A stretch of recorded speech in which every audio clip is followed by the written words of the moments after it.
Good evening, good afternoon, good morning, whenever you guys watch this video. Hey guys, my name is Nico Cruz. You can call me George Cruz. But anyway, I'm back for another video. And today, we will be discussing Brian Eno's Apollo. And we'll be doing it in the same format as we did as the Mars Volta review. And I'll post a link in the comments in case you guys haven't seen that review. Anyway, Brian Eno's Apollo. So, like I said, the format we're going to do, I'm going to do like a review of who the artist is, and then I'm going to go to the physical copy of the album, which I have right here. You'll get to see this goodness in a few minutes.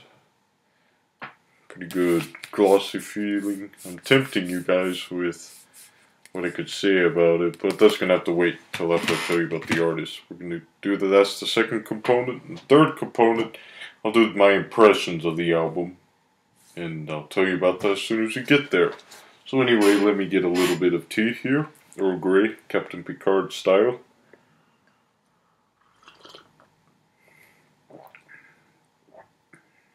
Make it so.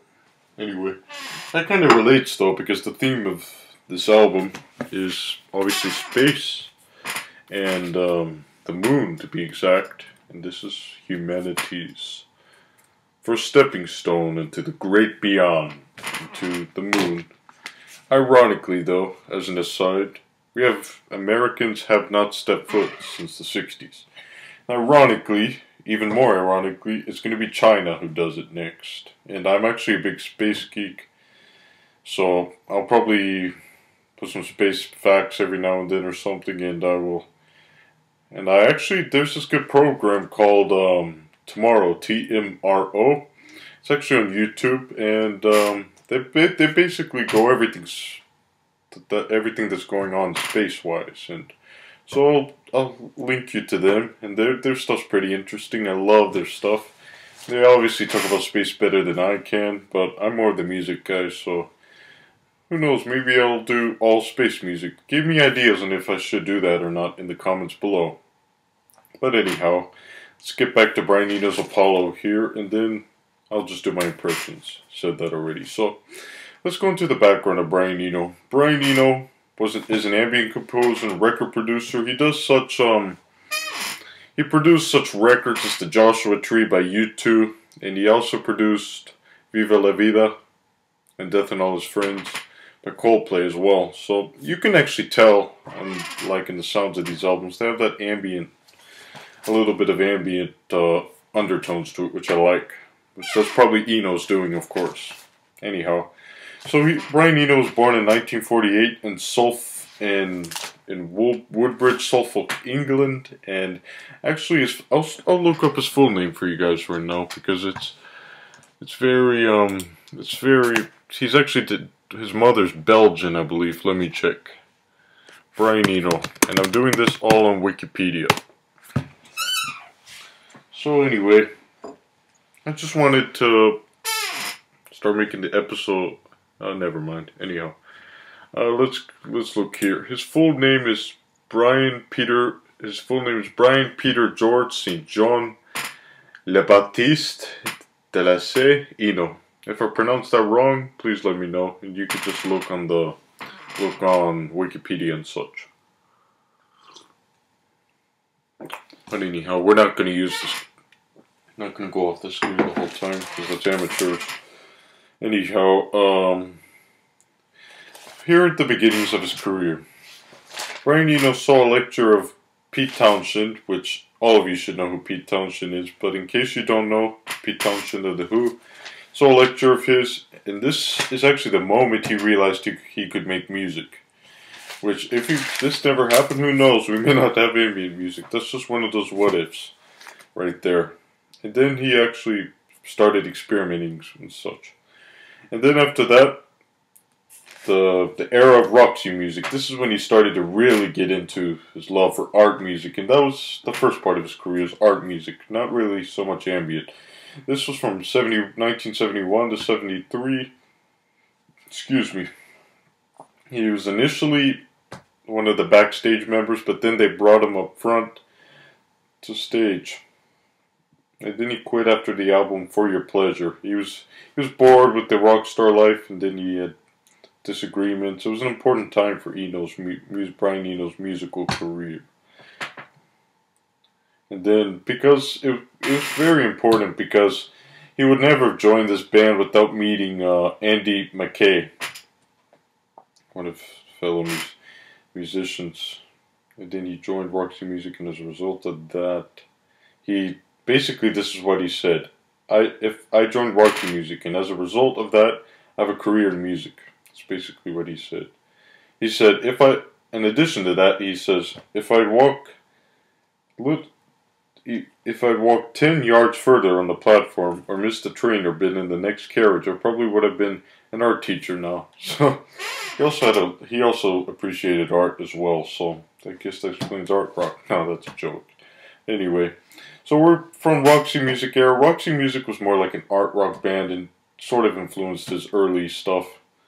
And I'll probably review his early album, Taking Tiger Mountain, parenthesis number 1 by Strategy, parenthesis number 2. I'll probably review that one too later on, but I'll start with Apollo.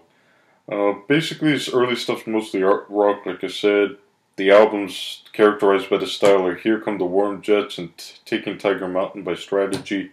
Another Green World, sort of a transition period. And then Before and After Science. And then, during this time as well, Brian Eno and the famous guitar virtuoso Robert Fripp, who's best known for King Crimson, also collaborated in such albums as No Pussyfooting, which I actually did an unboxing of, and I'll post a link of that as well. And then he actually did another album called Evening Star, where he experimented with tape delay, and then they actually did another one, The Equilateral Stars, which hopefully I can get my hands on soon, and then review as well. But anyway, then we move from early Eno, then we move into ambient Eno, with such albums characterized as music for airports, and music for airports, discrete music, where you hear like alternate versions of Canon in D, Pachelbel's Canon in D, and the such. And then you have the ambient series, like I mentioned, music for airports, most famous out of all these, which was actually my favorite album for a while, but then actually Apollo became my favorite album, but more on that soon. Then the Plateau Mirror, which is the next one in the series. Then Day of Radiance, which, pardon me if I pronounce this wrong, but on Day of Radiance, Brian Eno actually produced it while another musician actually performed, which is La Rage. Let me know if I pronounced that wrong. And then the last one's On Land.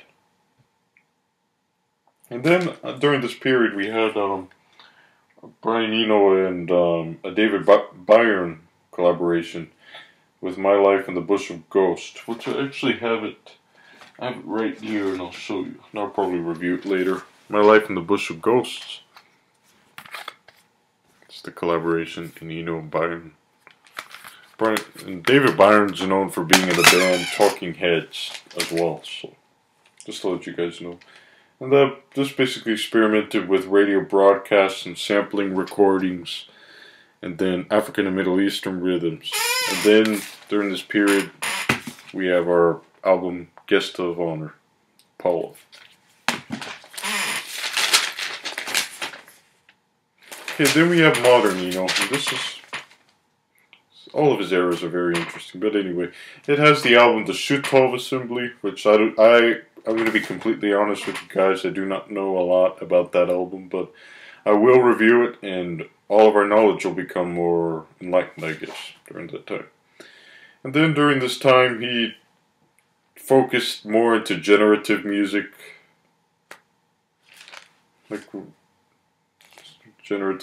and then, like I mentioned before, he did Equilateral Stars when he collaborated with Robert Fripp of King Crimson.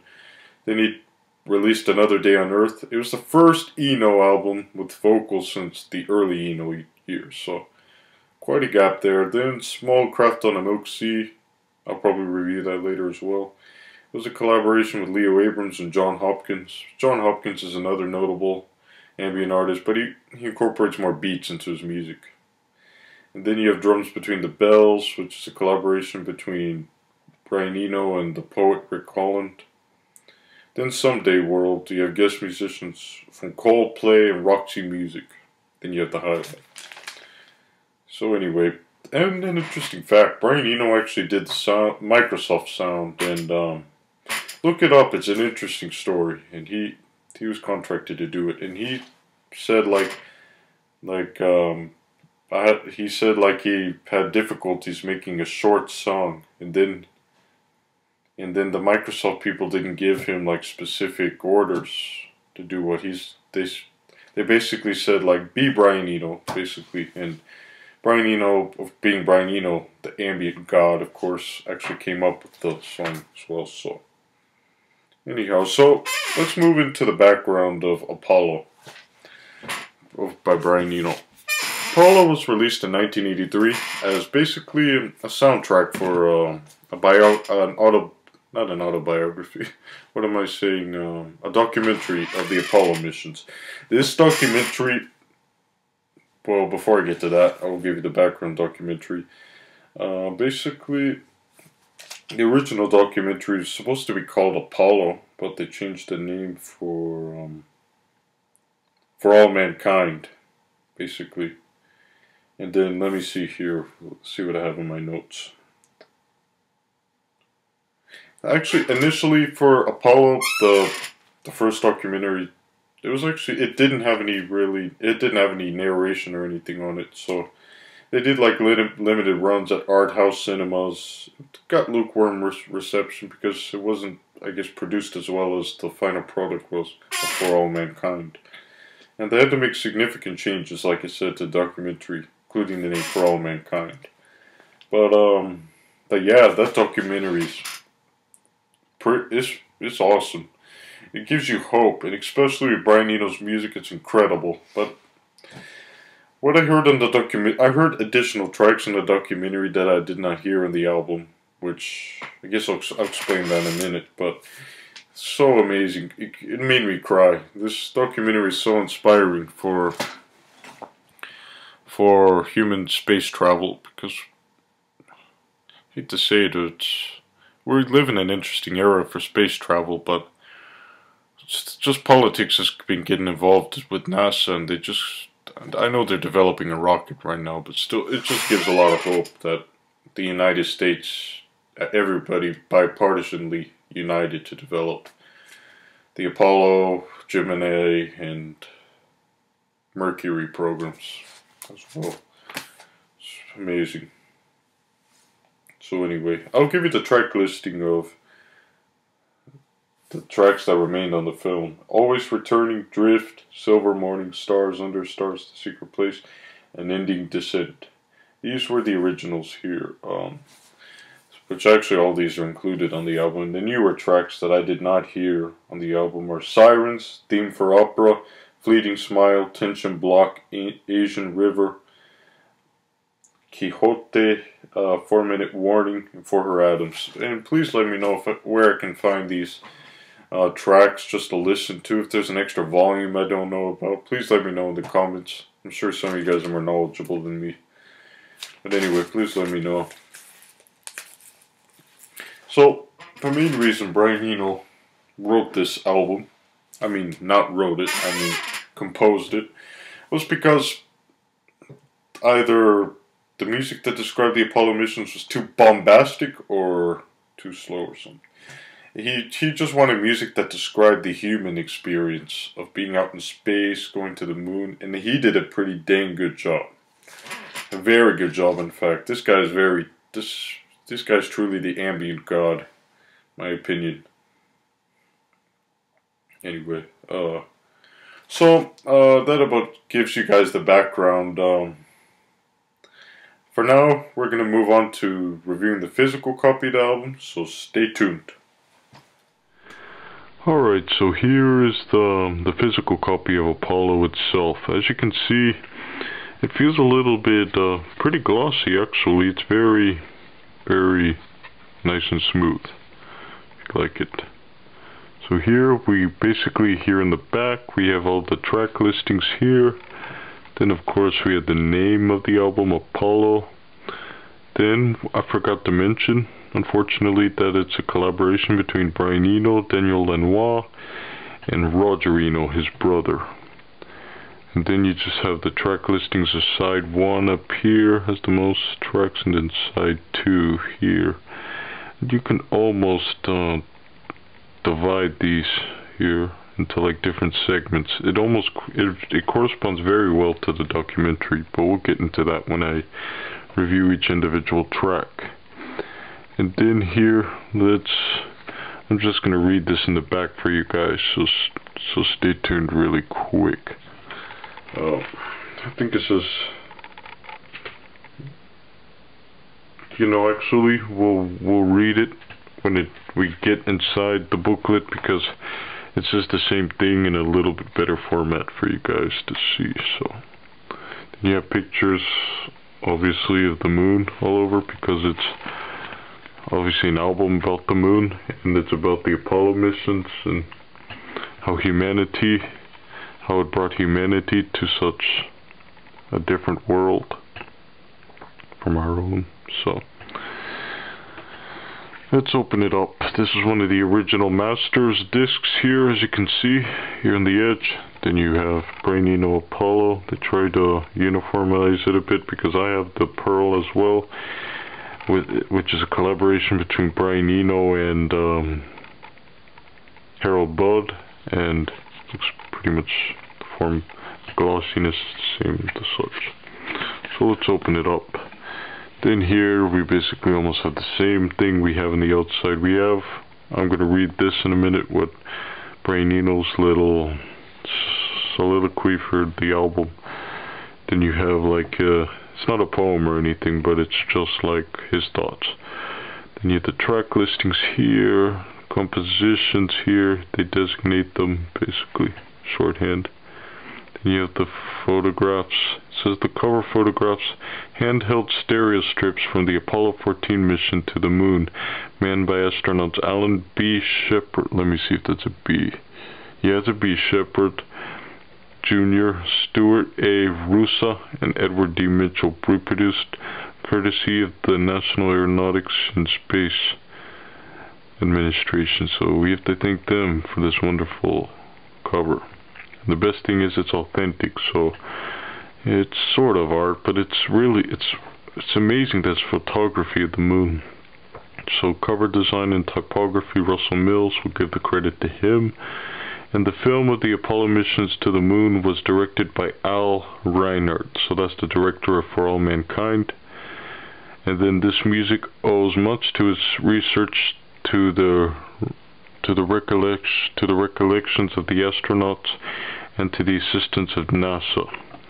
Original masters redesigned by Andrew Day of the Redrum EMI, mastered DSD by Simon Hayworth at Super Audio Mastering, Ampex ATR Payback, and then there. So that's basically that. Then we have the CD here for you guys. Let me pull that out for you. Then it has a moon overlay image. Let's see what's behind it. And then you just have the copyright stuff back here. Then I bought it, obviously, $5.99 CD store. You can get it for about that price. So I'll read it for you guys, and we'll just read it together.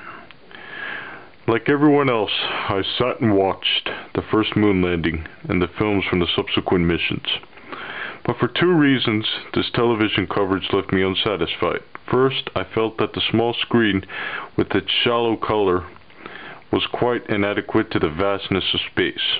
It made the whole enterprise look like an inferior edition of Star Trek. Secondly, it seemed to me that the fear of boring the general public had led the editors and commenters to present the transmissions from space in an up-tempo and newsy manner that was unsympathetic.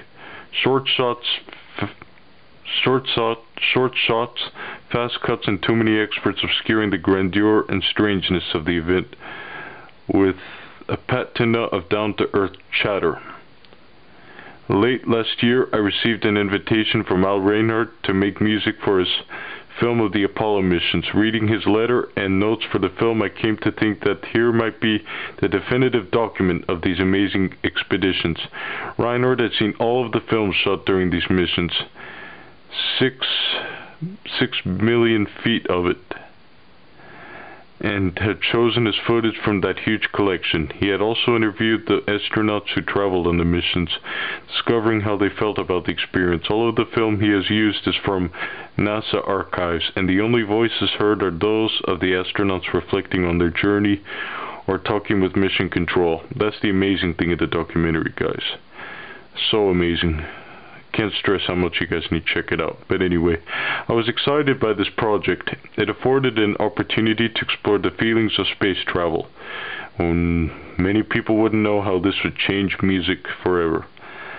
Being weightless, seeing the nighttime campfires of Saharan nomads from high above the earth, looking back to a little blue planet drifting alone in space, looking out into the endless darkness beyond, and finally stepping onto another planet. I don't see this as an adventure film, and have not written adventure music.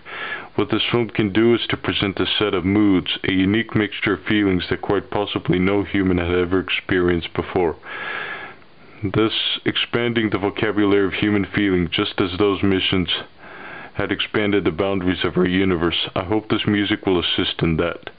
Brian Eno, May 19, 1983. Wow.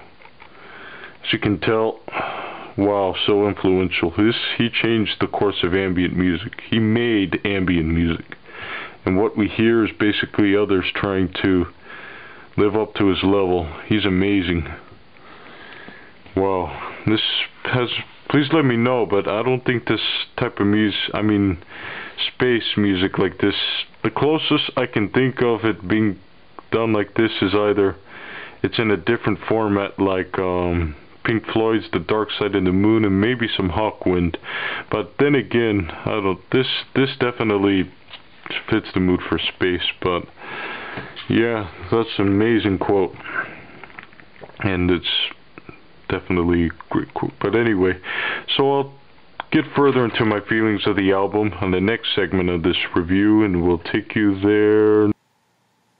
Alright guys, I hope you guys enjoyed the two previous segments of this review so far. Just a general overview of Brian Eno and the Apollo album, and the discussion of the physical aspects of the album. And now on to the third segment, which are my impressions and just how the album sounds like. So let's begin.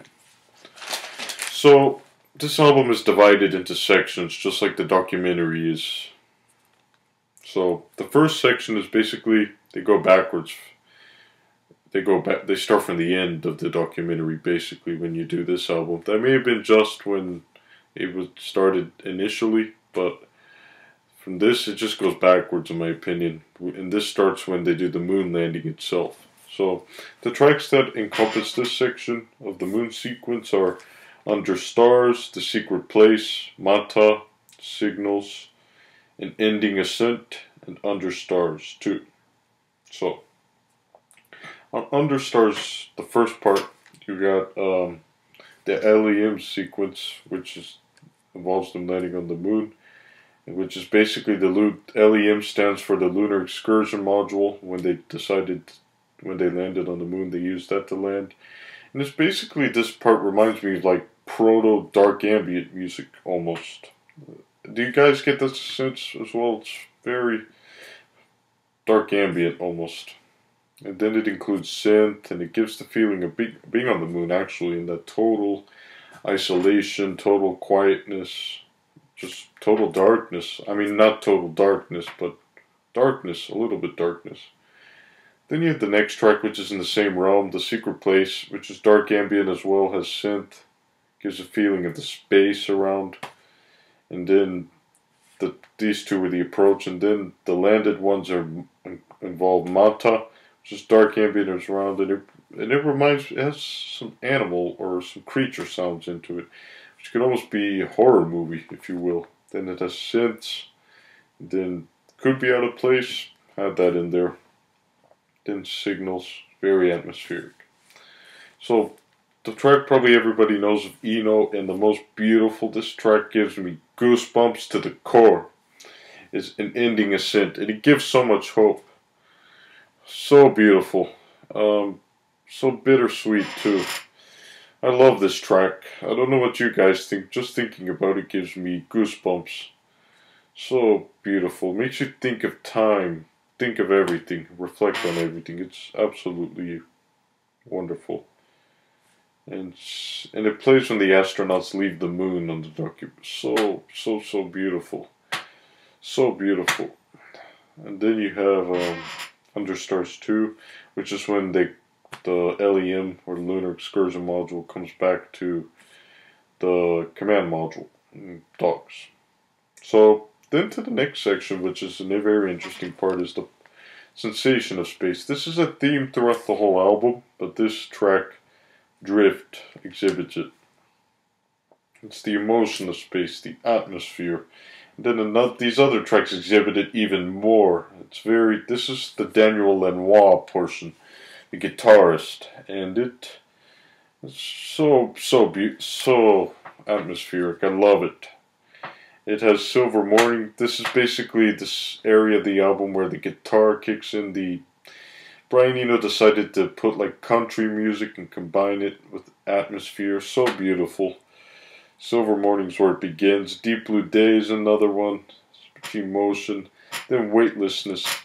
That comes at the part of the documentary where the astronauts start floating for the first time. I mean, getting out of their seats and floating into zero gravity.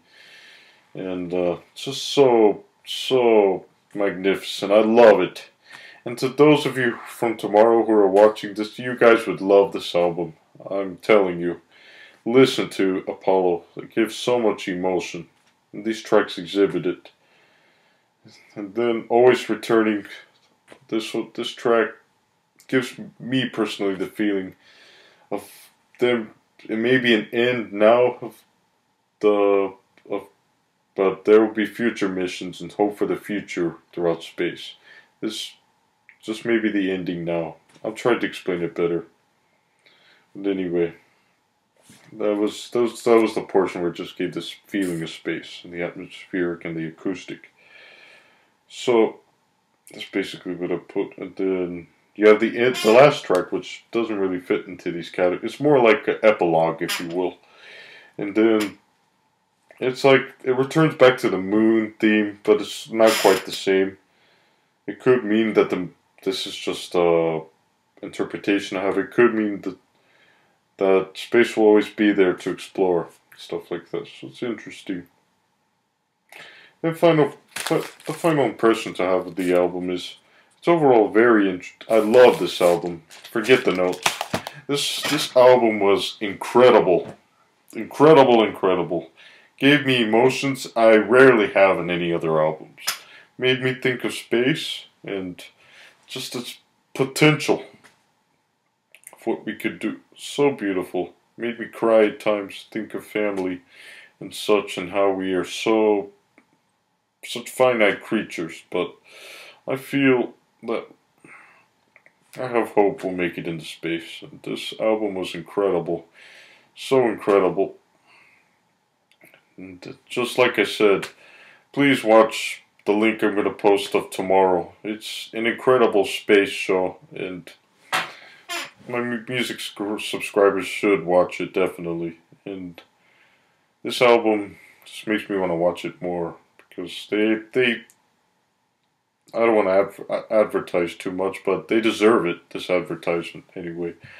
They got me into space more, and they're incredible. So I'll post their link down there in the description. But yeah, please let me know what your thoughts are on this album. This album was amazing, and let me know, excuse me guys, let me know what you thought of the album. Did it bring out emotions out of you? Did it make you feel isolated? Just tell me what you think. Anything is fair game. And yeah, please tell me what you think about this album. And also, and before we move on, I'll give you my rating of the album. I give it a 10 out of 10. Just, it gives me emotions I rarely get out of music. And especially in the ambient realm, it's very difficult to do it because many artists sound the same in the ambient realm. And with my ambient music, I don't have much at all, but I just want to do something different. So anyway, and then what was I going to say? I was going to say that please post other albums in the comments that you think fit in the theme of space, spacey, or atmospheric. It can be ambient, it can be prog rock, it can be anything. And it can just prog rock, alternative, anything you guys think is worthy of being atmospheric or spacey type music, but preferably spacey to fit in the theme of Apollo. So please let me know what you guys think, and let's see what else we have in the notes before we close off here. Like I said, the album was very influential. It's one of my favorite ambient albums, and I believe it took off of my favorite ambient album, Music for Airports. So it has to be a pretty good album to do that, because I love Music for Airports for the longest time. I'm sure you guys do too, and I'll do a review on it shortly. But anyhow, I really appreciate the time. I really appreciate the time you guys gave to watching this review, and I hope if you haven't listened to this album before, I'd recommend you listen to it more than once at least. It gives you new perspectives, and anybody's not into space, you should just pop this in for them and they'll probably be into space, and I loved it. So thank you again, guys. Thank you again for watching my video, and please, I would love to have dialogue with you. Please post whatever you want about the album or any questions or anything. It's all welcome here. And remember that hate speech will be deleted, or any racism, whatnot. It's not acceptable in this channel. Only constructive. I welcome constructive criticism. Destructive don't appreciate too much. But thanks again, my subscribers and anybody else who's watching. And I'll see you guys in the next review. And that will be a surprise. Clue. Look on my channel picture on the top. I'll probably post the next review I'm going to do there. So thanks again, guys. And I will see you guys on the other side. And peace out.